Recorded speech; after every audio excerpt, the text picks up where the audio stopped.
Grazie a Sonia e Matteo per avermi invitato qua questa sera.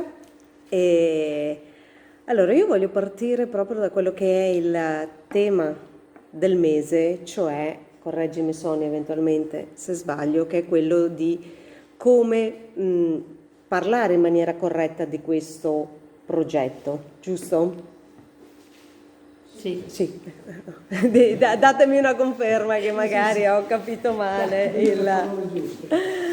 Esatto, e allora proprio per questo io vorrei partire da due concetti fondamentali che nel momento in cui noi dobbiamo parlare di qualcosa alle altre persone, in realtà spesso e volentieri siamo bloccati perché chissà cosa mi dirà l'altra persona, chissà come prenderà questa cosa, perché io ho capito che è una cosa bella, che è un bel progetto, però gli altri chissà come lo prendono. E io voglio partire appunto da queste due parole che adesso ovviamente vi dirò, perché sono due aspetti della nostra mente, della nostra parte emotiva, che spesso e volentieri prendono il sopravvento, soprattutto quando non sappiamo come spiegare bene la cosa, ok? Perché in realtà se la sai spiegare bene perché l'hai compresa perfettamente, in realtà non ti fai problemi a spiegarla, ti fai magari problemi a proporlo, ok? Questi due termini sono apofelia, e adesso andiamo a vedere di cosa si tratta, che è qualcosa che io riscontro spesso, che significa letteralmente apparire, mettere in luce, far diventare. In che senso? Significa l'attitudine di una persona nel riconoscere degli schemi o delle connessioni tra informazioni che in realtà non hanno una connessione significativa logica tra di loro.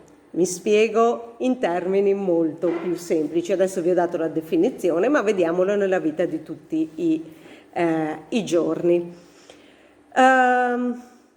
Facciamo un esempio semplicissimo. Sonia stasera mi ha invitato a venire qua. Io metti caso che gli dico di sì e poi all'ultimo momento la chiamo e le dico: Sonia, guarda, per tutta una serie di motivi non posso venire, ma insomma ovviamente poi non le spiego le motivazioni perché sono delle cose mie private. E la Sonia inizia a dire: ecco, solito, adesso la Serena mi ha tirato il pero perché prima mi dice una cosa poi ne fa un'altra, non è affidabile, non è una persona su cui si può puntare perché comunque mi ha detto di no perché va fuori a fare l'aperitivo con le sue amiche, capito? Chiaro? Quando invece io magari le dico di no perché sto male, magari non voglio spiegarle i motivi. Chiaro? Cioè faccio delle connessioni logiche che in realtà non sono significative, non hanno una base reale su quello che è successo. E sono supposizioni sue. Ok? Perché? Perché magari il suo vissuto, come lei appena ha detto, no? Lei ha usato spesso il termine vissuto nelle ultime frasi, il suo vissuto la porta a pensare a questo, ma non è la realtà dei fatti. Cosa significa nel momento in cui noi andiamo a proporre il progetto? Ma no, ma quella persona lì, ma ti pare che mi dica di sì? No, ma la conosco, è una che non capisce niente. Poi c'ha sempre le sue idee in testa. Chiaro? Adesso io semplifico, ok? Però è ciò che succede. Prova a proporre il progetto a quella persona. Ma no, quello lì no. No. Ma non hai sentito che si è lamentato del mondo in cui vive? Sì, ma ti pare che possa venire alle riunioni, che possa creare un clam? No, quella persona lì non è adatta.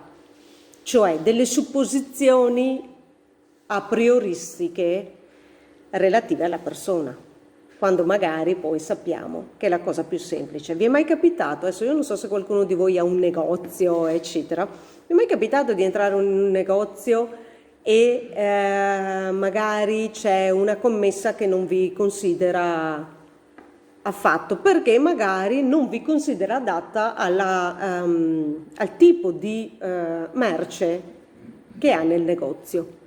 È successo tante volte, a me succedeva, magari entravo, se la commessa non mi salutava io uscivo e andavo in un altro negozio, ok? Oppure tante volte dicevo guarda che ho bisogno di questo, ah ok sì, allora si rendeva conto che in realtà aveva la merce che le chiedevo. Quindi fare delle supposizioni a prioristiche su quello che è il modo di proporsi, il proporre qualcosa, cioè decidere tu per un'altra persona, ok? Ricordiamoci che sia noi che gli altri sono dotati di libero arbitrio, quindi una volta che io gli propongo il progetto sarà l'altra persona che mi dirà sì, mi interessa approfondire, no, non mi interessa. Però non posso supporre io, facendomi tutto un film in testa che magari non c'entra niente con quella persona. La seconda parola di cui voglio parlare è pareidolia. Ovviamente entrambi i termini sono termini che derivano dal greco, ok? Quindi, e che significa immagine simile. Cosa vuol dire un'immagine simile? Cioè ricondurre una forma casuale a qualcosa che invece è una forma nota. Mi spiego, guardo le nuvole e vedo la forma del cuore. In realtà la nuvola non è fatta a cuore, sono io che collego quella forma al cuore. È chiaro? Vedo un'ombra e mi sembra una pecora, ma in realtà sono un insieme di sacchi che magari con l'ombra creano quella forma. Ecco, questa è la pareidolia. Perché dico questo? Perché spesso e volentieri ci si fa un'immagine di qualcosa o di qualcuno in testa che non c'entra niente con cos'è quella cosa, quindi nel nostro caso il progetto o quella persona con cui stiamo magari parlando del progetto stesso. Ma perché avviene questo? Avviene perché ognuno di noi ha un concetto proprio della vita e lo esprime con le proprie parole. Quindi il vostro modo di parlare riflette esattamente quello che è il vostro mondo. Se noi vogliamo essere il cambiamento che vogliamo vedere nel mondo, magari dobbiamo iniziare a cambiare modo di parlare. Perché? Vi faccio un esempio semplicissimo. Se io voglio la pace nel mondo, non posso parlare di guerra. Perché creo un mondo di conflitti, ok? Oppure se voglio la pace nel mondo però esco e insulto il mio vicino perché c'ha il cane che abbaia e sto creando un'energia di guerra, di conflitto. Faccio sempre degli esempi banali, ma guardate che è ciò che accade nella vita di tutti i giorni. Quindi vogliamo veramente un mondo migliore? Beh, iniziamo dal nostro mondo, non pretendere sempre che il mondo sia qualcosa che cambia dall'esterno. Sonia prima ha detto una cosa importante, iniziamo da noi, perché se ognuno cambia il proprio mondo, 1 più 1 più 1 più 1, sono concetti banali, sì, ma ce ne dimentichiamo nella vita di tutti i giorni. Perché quello che adesso stiamo dicendo qua, poi domani lo dobbiamo praticare nella vita. Cioè, se io sono per la pace nel mondo, non significa che devo scegliere tra il condizionatore, come ci è stato detto, o qualcos'altro, ma significa che non devo creare i presupposti perché la mia piccola energia di conflitto vada ad alimentare l'energia di conflitto di tutti quanti, che poi nel grande diventano guerre concentrate in zone per dei motivi ben precisi, ma diventano guerre. È chiaro questo? Quindi è fondamentale che ce lo ricordiamo domani mattina quando ci alziamo dal letto. È fondamentale che ce lo ricordiamo quando il nostro collega ci risponde male.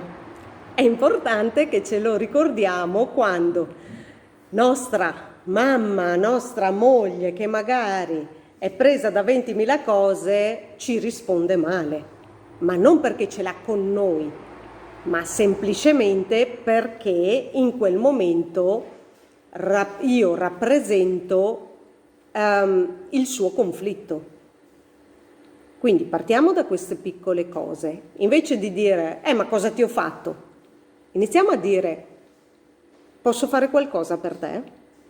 Vedete come cambiano le cose? Sapete cosa fa il vostro collega che vi ha risposto male se gli dite così invece di dire, oh, stai calmo che io non ti ho fatto niente? Si riprende, si risveglia. Parliamo tanto di risveglio. Cos'è il risveglio? Questo. Cioè si rende conto che ti ha preso come capro espiatorio. E allora cosa ti dice? No, guarda, scusa, ero sovrappensiero, sono qua per i fatti miei, scusa se. E invece tu gli dici, oh, stai calmo che io non ti ho fatto niente, ti risponde di nuovo male. Vedete le parole come sono fondamentali?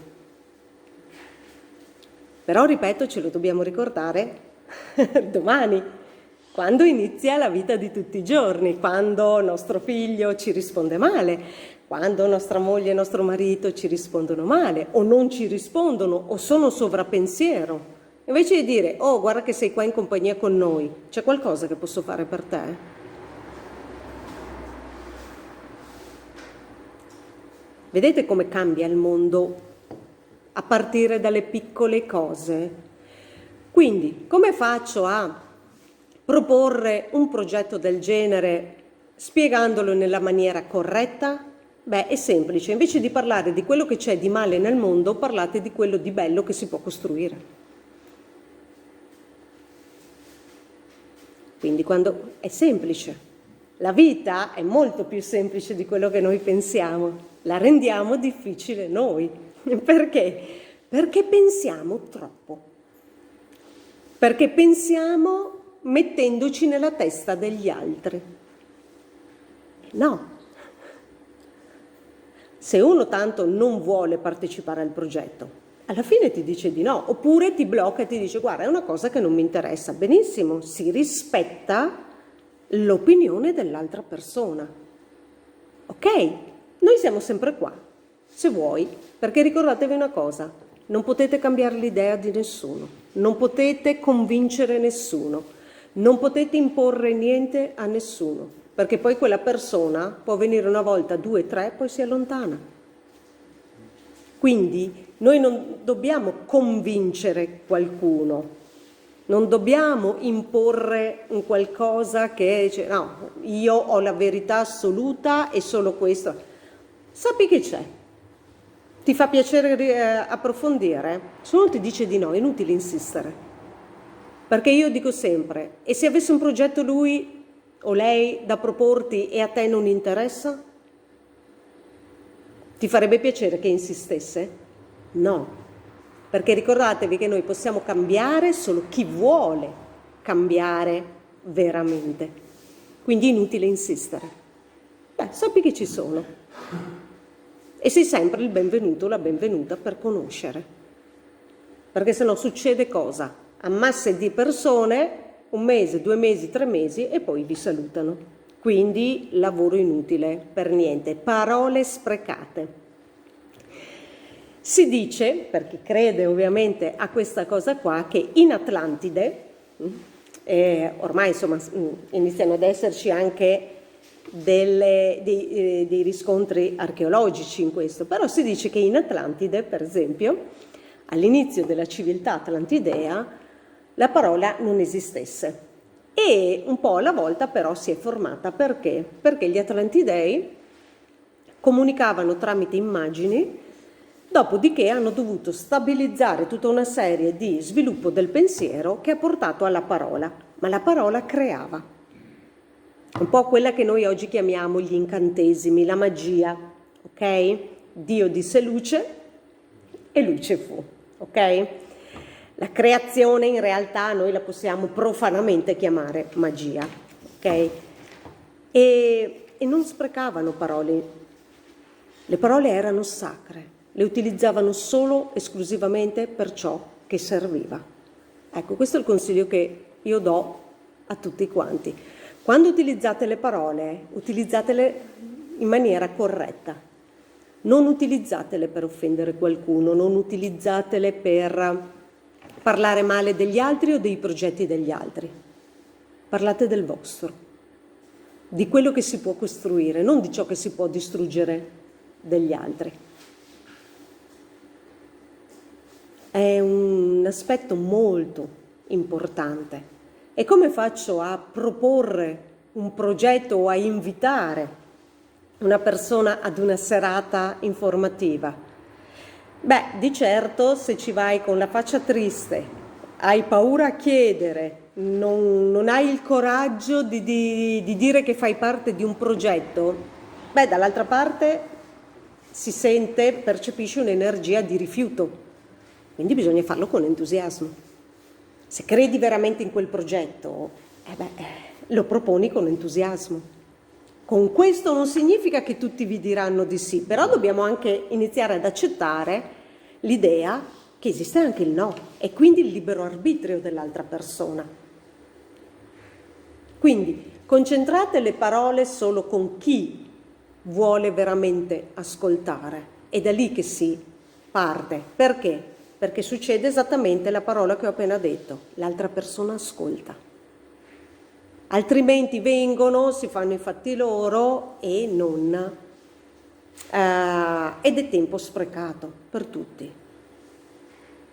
Famoso pochi ma buoni sono quelli che creano poi la famosa massa critica. Perché? Perché capisco bene, comprendo perfettamente, non spreco tempo inutile ed energie con le parole inutilmente, di conseguenza può essere un po' più lunga il processo. Io non sono neanche convinta, perché chi viene in realtà acquisisce quel tipo di energia e quindi invece poi di scappare il gruppo si alimenta.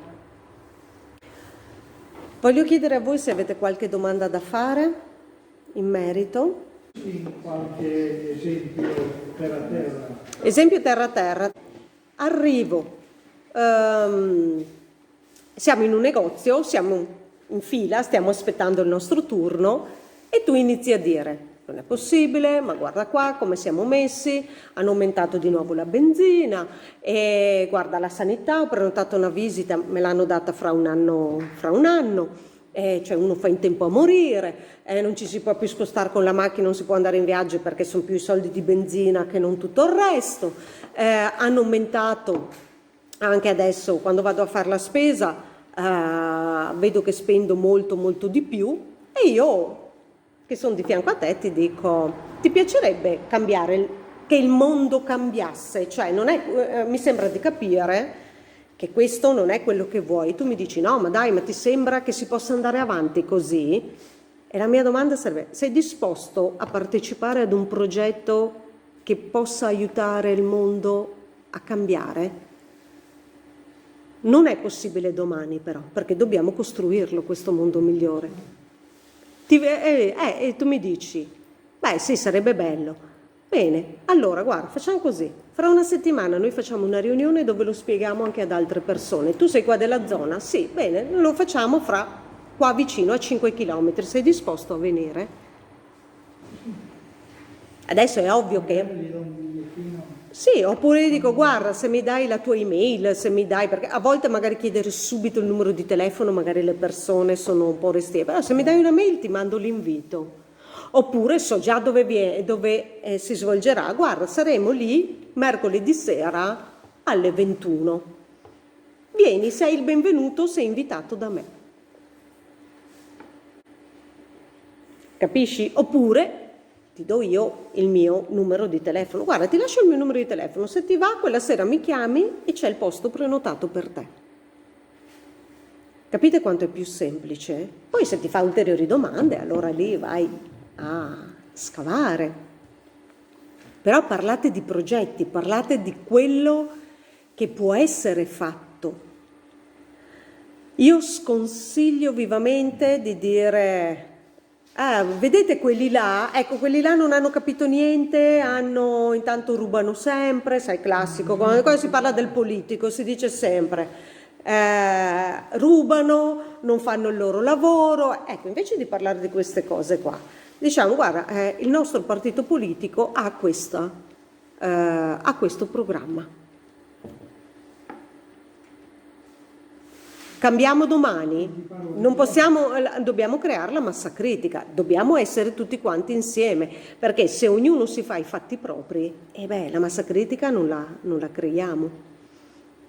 Adesso ovviamente vi sto dando degli spunti di riflessione su quello che può essere Poi ci può essere anche quello, magari tu mi potresti anche aver risposto, ma va là, ma è impossibile cambiare, non è possibile, questi qua ormai comandano loro e non è possibile cambiare. Perfetto, basta, io non insisto più, perché non ti devo convincere, capisci? L'unica cosa che posso fare è dico, guarda, se ti va anche solo di venire a sentire così poi te ne vai e rimani della tua idea perché noi non vogliamo convincere nessuno, siamo sempre là. Fine. Al massimo ti posso dire una cosa del genere. Lo stavi chiedendo? Se vuoi vedere come facciamo noi, vieni a trovarci. Esatto. Per dirci che non è vero, prova, vieni a vedere come noi pensiamo di poter fare, prova a vedere, cioè non vado a valutare la sua convinzione, però gli do questa proposta. Cioè gli dai la possibilità. Comincia a fare il ragionamento, adesso sono proprio curioso di vedere cosa dicono, cosa vogliono fare. Esatto, cioè tu devi creare la curiosità, ma senza imporre nulla, perché, ripeto sempre, se imponessero a voi le cose... Esatto, cioè si crea una barriera. Se invece si lascia la possibilità di scelta alla persona, la persona magari... Sì, non bisogna cadere anche nel fatto di andare a dire ma fare critica agli altri, fare quelle cose. No, perché noi di solito facciamo così. È negativo. Bisogna dirgli delle parole per fargli capire che dirgli che qui si ragiona per un mondo migliore, si ragiona per migliorare noi, per migliorare l'ambiente, per migliorare...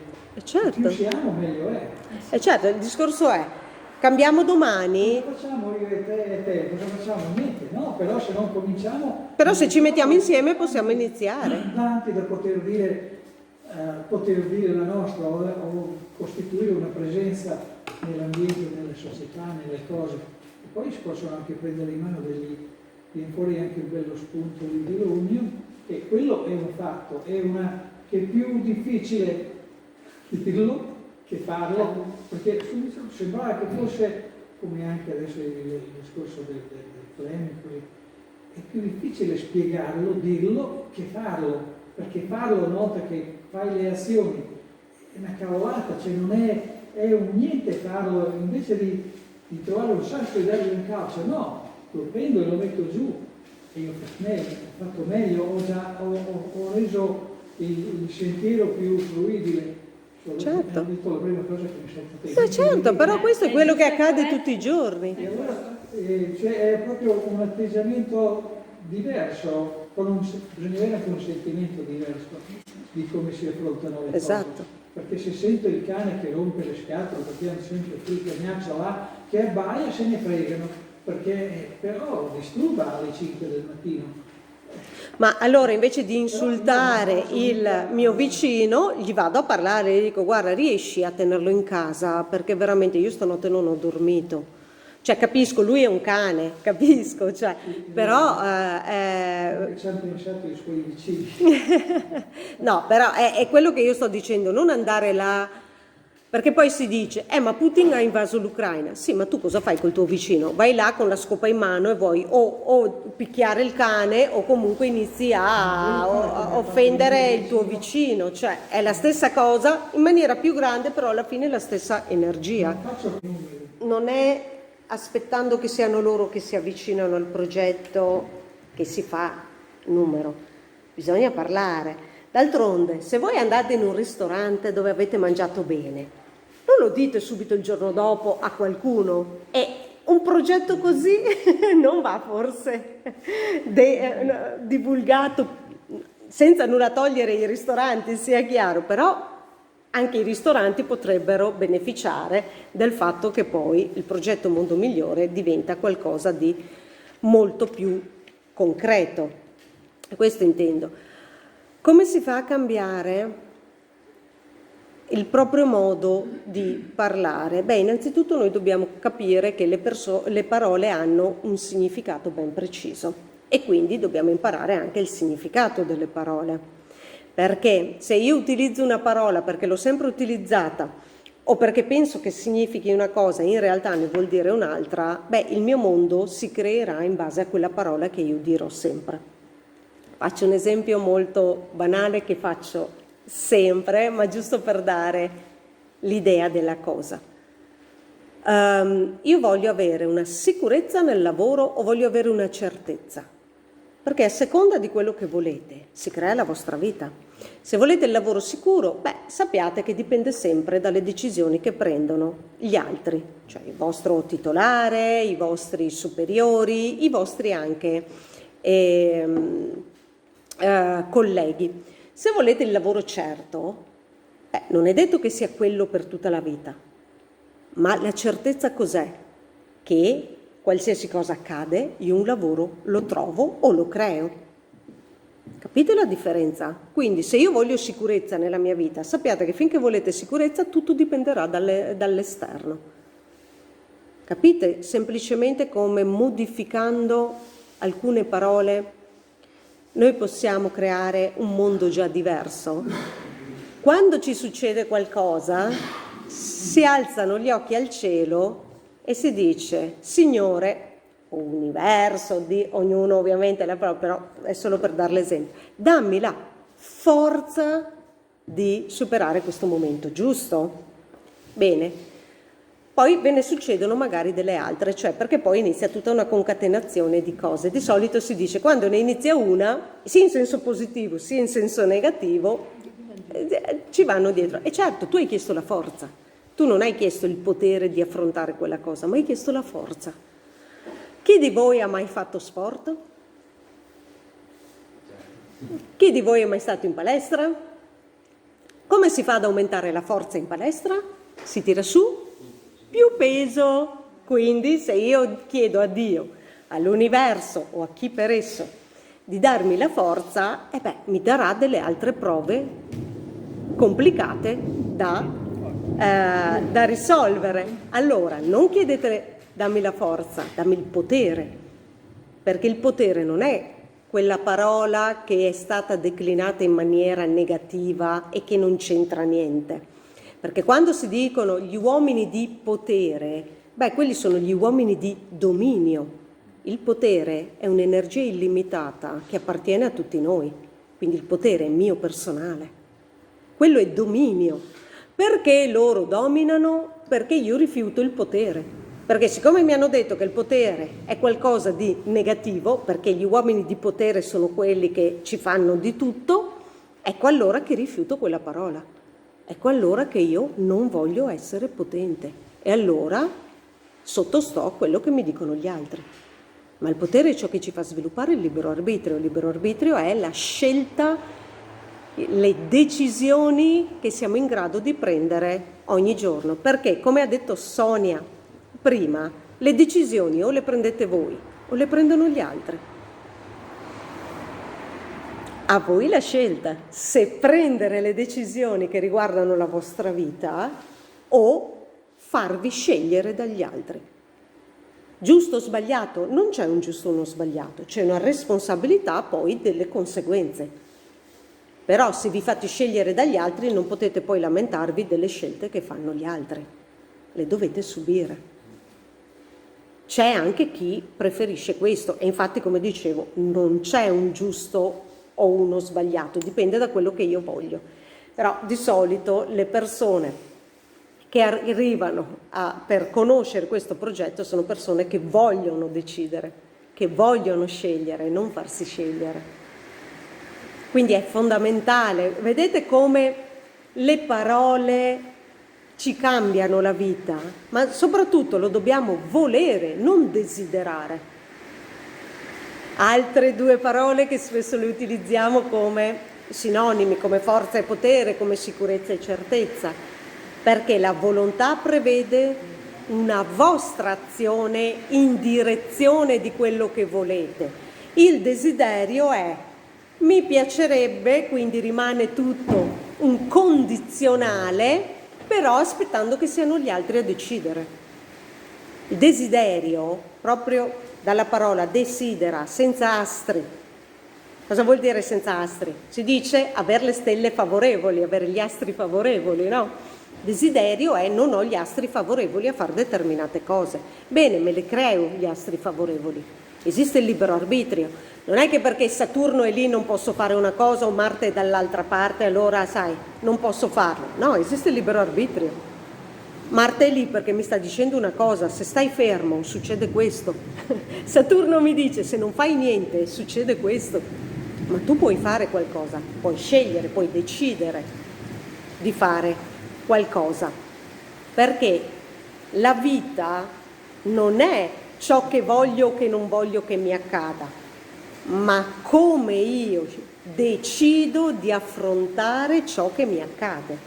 Perché ci sono delle cose che noi possiamo cambiare nel piccolo, altre cose che in realtà non le possiamo cambiare, ok? Esempio banale, rimanendo anche su una cosa piuttosto attuale, no? Si dice che vogliano togliere il contante. Una volta che loro hanno deciso, in realtà magari facendo passare del tempo possiamo ritornare ad avere il contante, ma per i primi tempi sicuramente ci sarà da subire questa cosa. Allora io cosa faccio? Subisco passivamente la cosa? No, mi creo un'alternativa. Ma la creo io. Io in che senso? Discutiamone, creiamo qualcosa perché questo non si verifichi, o se si verifica abbiamo la via di fuga. Cioè pensate sempre in grande, perché pensare in piccolo? Facciamo sempre tempo, però intanto pensate in grande, non si dice se vuoi ottenere la luna devi mirare alle stelle, ma se miro alla luna magari arrivo un po' più in qua, quindi non arrivo neanche lì, quindi mira a qualcosa di grande, che poi a rimpicciolire si fa sempre tempo, che non si sa mai, magari la grande si verifica pure. Invece noi pensiamo è troppo grande, no, quella cosa lì non... Perché? Perché rinunciamo al nostro potere, perché ci hanno detto che il potere è qualcosa di brutto, un po' come i soldi sono del diavolo. Rimanete con questo concetto. No, non cercate di diventare ricchi, perché i ricchi rubano. Qualcuno di voi ha mai pensato a quanti posti di lavoro creano i ricchi? Vi faccio l'esempio più banale, visto che ce l'abbiamo anche qua vicino. Tutti ce l'hanno con Amazon. A quante persone sta dando da lavorare Amazon qua? Magari c'è anche qualcuno tra di voi che lavora o che conosce qualcuno che lavora dentro. Quindi è veramente il male Amazon? Ma non paga le tasse. Ma l'obiettivo non è, tra virgolette, far pagare più tasse ad Amazon, è far diminuire le tasse per tutti gli altri. E invece, no, siccome io pago tante tasse, deve pagarne tante anche Amazon. No, siccome Amazon ne paga poche, ne pago poche anch'io. È diverso il concetto, capite? Invece c'è la lotta per far pagare più tasse ad Amazon. Vogliamo cambiare un po' modo di pensare? Non sto dicendo che sia giusto che ci sia questa differenza, però capite come dobbiamo creare qualcosa di più bello? Non è occhio per occhio e dente per dente che fa un mondo migliore, perché occhio per occhio e dente per dente, frattura per frattura, come si dice in un testo che conosciamo probabilmente tutti quanti, significa creare un mondo di storpi, di ciechi. Chiaro? Capite la differenza? Invece noi diciamo, no, a me è successo questo, quindi deve anche lui, anche lei. Perché? Invertiamo, a lui succede quello, perché non anche a me? Lo voglio anch'io. È così che si crea un mondo migliore, non abbassando gli altri, ma elevando noi stessi.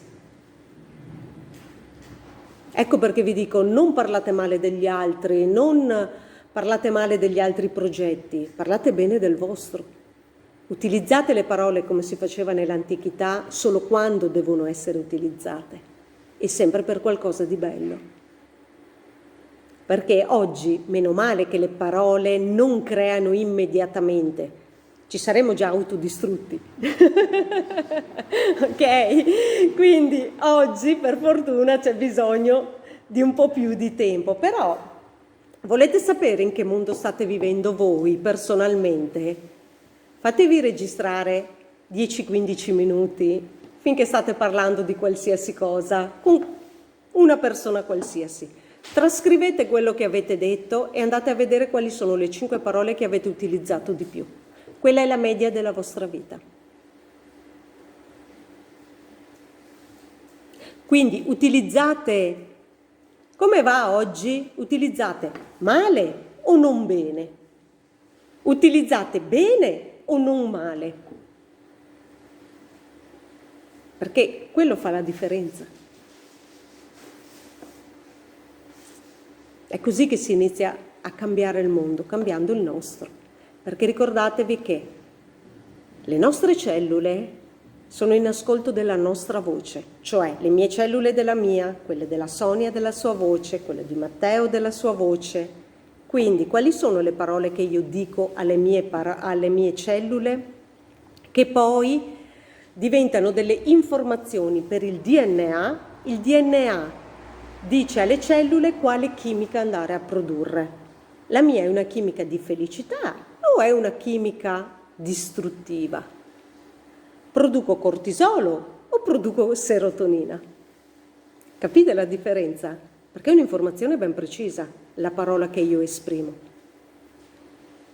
Questa è scienza, Questa non è mistica, questa è scienza. È stato proprio provato scientificamente che le parole che noi diciamo vengono recepite dai fonorecettori delle nostre cellule che trasformano tutto questo poi in chimica corporea. Vogliamo un mondo migliore? O vogliamo un mondo peggiore distruggendo prima noi stessi e di conseguenza anche dando un esempio negativo agli altri? Approfondiamo In che senso? questo concetto. In che senso vuoi approfondirlo? Cioè, sui vari significati delle parole. Sì, andiamo ad approfondire ulteriormente il discorso delle parole. Vi faccio un altro esempio. Altre 2 parole. Facile, semplice.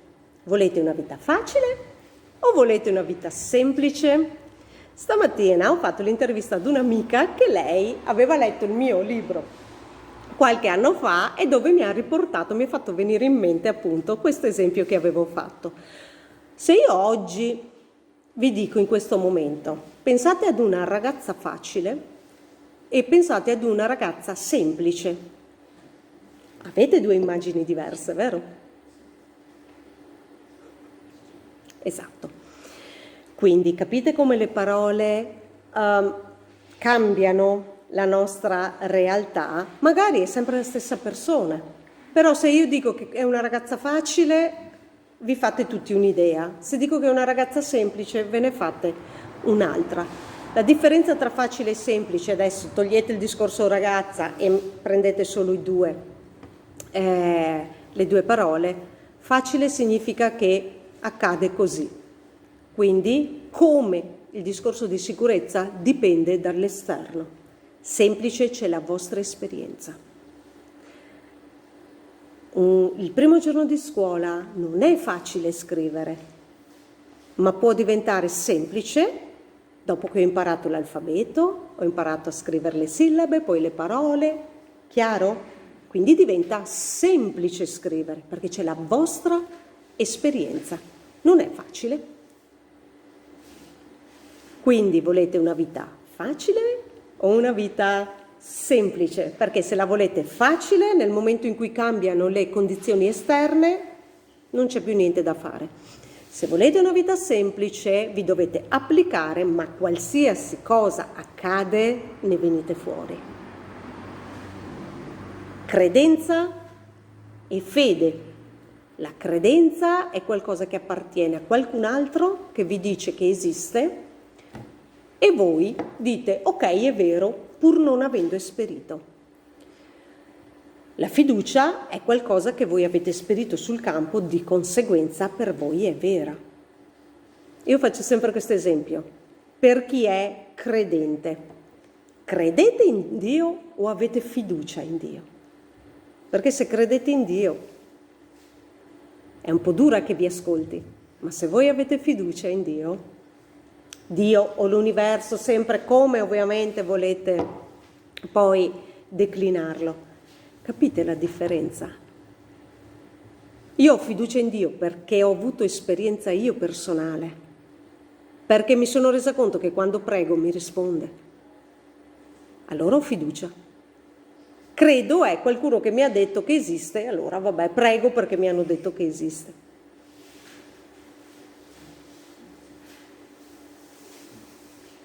Volete una vita di credenza?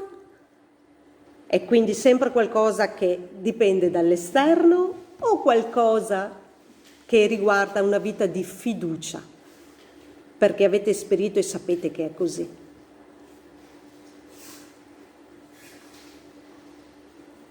È fondamentale questo aspetto. Le parole sono qualcosa di affascinante. Ogni parola ha un suo significato, perché ogni parola è stata creata per quel preciso concetto o contesto. Poi è ovvio, faccio anche queste, quando io sto scrivendo una frase devo dire 3 volte facile, magari scrivo una volta facile e una volta semplice, ma allora lì è il contesto che dobbiamo capire, perché se ripeto sempre la stessa parola magari poi diventa anche pesante la lettura. Però è fondamentale, cioè l'importante è che capiate il concetto che vi sto dando. Chiedetevi che tipo di parole utilizzate nella vostra vita. Sonia, come stai oggi? Bene. Sonia, come stai oggi? Non male. Sentite anche l'inflessione diversa del tono di voce? E tutto questo crea entusiasmo o euforia. Altre 2 cose che vengono spesso confuse o utilizzate come sinonimi. Entusiasmo, la parola ci dice enthousiasmos, essere in contatto con Dio dentro di te, dentro di me. Quindi io sono in contatto con la mia parte divina. E quindi l'entusiasmo è quell'aspetto di noi, quell'elemento che ci fa fare sempre le cose perché vogliamo farle. L'euforia è un fuoco di paglia. Mi faccio convincere, perché? Perché quella persona è riuscita, quindi anch'io, poi inizio a fare quello che ha fatto l'altra persona e con me non funziona. Si spegne. Quella è l'euforia. L'entusiasmo è quel fuoco che continua ad alimentarsi perché l'obiettivo che state perseguendo, nonostante le difficoltà, è vostro. Non dobbiamo fare un copia e incolla di quello che fanno gli altri, ma dobbiamo duplicare eventualmente quello che ha fatto qualcun altro. Differenza tra copia e duplicazione, cos'è? La copia è proprio come, presente la fotocopiatrice, ecco. Quindi non sei un originale. Nella duplicazione ci sei tu come originale che prendi spunto da qualcosa che ha fatto qualcun altro, ma lo contestualizzi nella tua vita.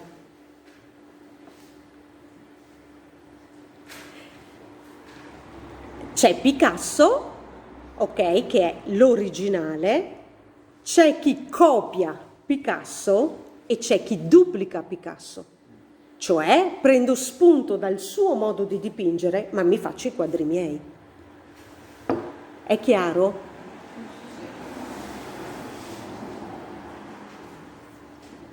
Domande? Grazie, lo stavo chiedendo, stavo dicendo io. Che magari La faccenda per questo Covid, questi problemi che avevo, che chi aveva dei problemi era positivo. Perché il mondo sta cambiando, sta cambiando, perché dobbiamo smetterla di pensare positivo. Questo è un aspetto che io spiego molto quando tratto la legge di attrazione. Si dice pensa positivo. Allora, innanzitutto il pensiero, cioè l'intelligenza, l'intelletto, ha una polarità negativa, quindi già pensare positivo non va bene, chiaro?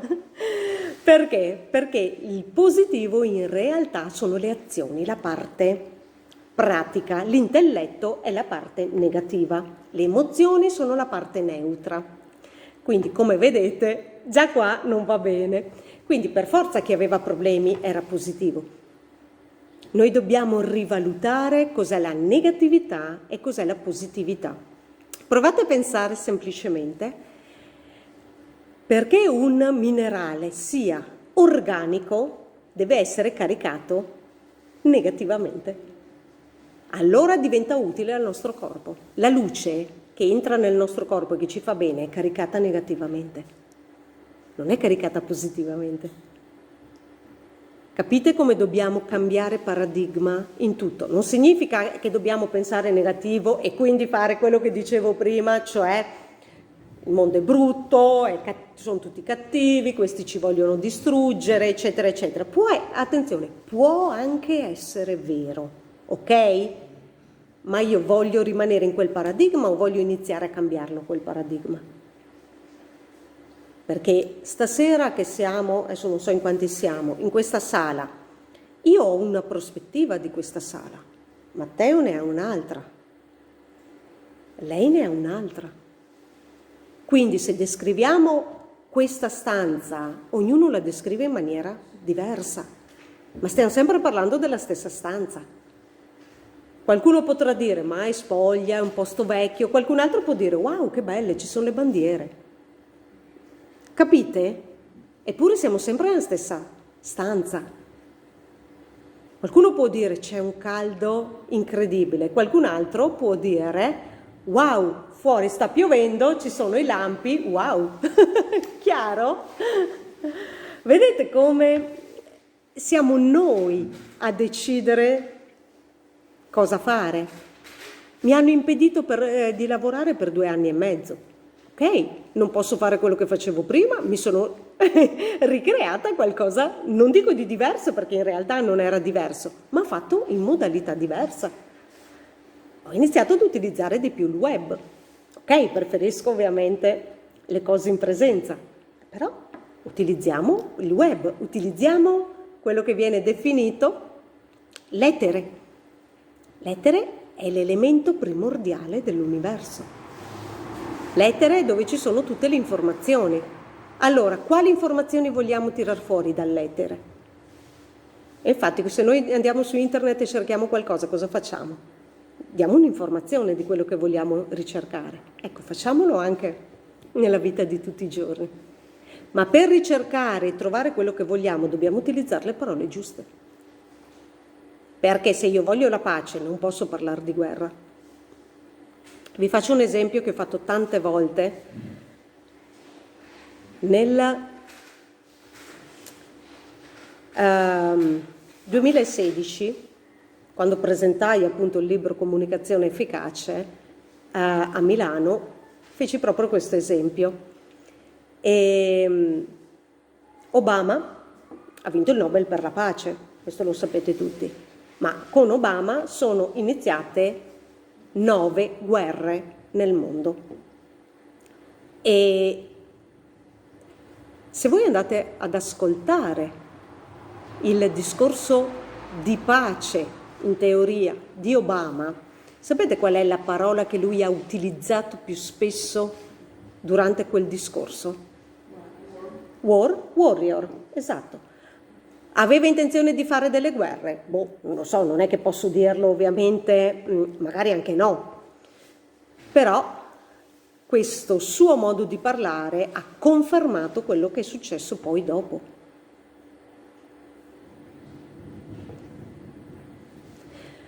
Ho anche fatto l'esempio del perché le parole sono fondamentali, sempre parlando degli Stati Uniti, proprio in quella conferenza. Era 2 giorni che Trump era diventato presidente degli Stati Uniti e se ricordate c'era Hillary Clinton dall'altra parte e ho fatto un'analisi di quelli che erano i 2 slogan della campagna elettorale americana. Allora, uno era Fighting for Us, che per chi non conosce l'inglese significa combattete per noi. L'altro era Make America Great Again, facciamo di nuovo grande l'America. Qual è dei 2 che ha vinto? Make America Great Again. La gente mi disse, no, quello era della Clinton perché Trump è un guerrafondaio. Mai iniziata una guerra con Trump. È l'unico presidente degli Stati Uniti che ha 0 nel suo curriculum come guerre durante la sua presidenza. Allora, è perché Trump non voleva assolutamente fare guerre? Non lo so. È perché Obama voleva veramente fare guerre? Non lo so, però di certo le parole hanno rappresentato questo ed erano antecedenti a quello che è successo. E io sono andata a vedere altri discorsi di Nobel per la pace. Non ne ho visto uno che parlasse di guerra. L'unico è stato, di quelli che ho visto io, perché ovviamente non li ho visti tutti, di quelli che sono andata a vedere io, non c'erano, ma non veniva neanche mai nominata una volta la parola guerra. Capite? Però lui era Nobel per la pace, però io non sto dicendo che lui volesse fare le guerre, cioè lungi da me questo, però io sto dicendo, vedete come le parole ci dicono già come stiamo impostando la nostra vita.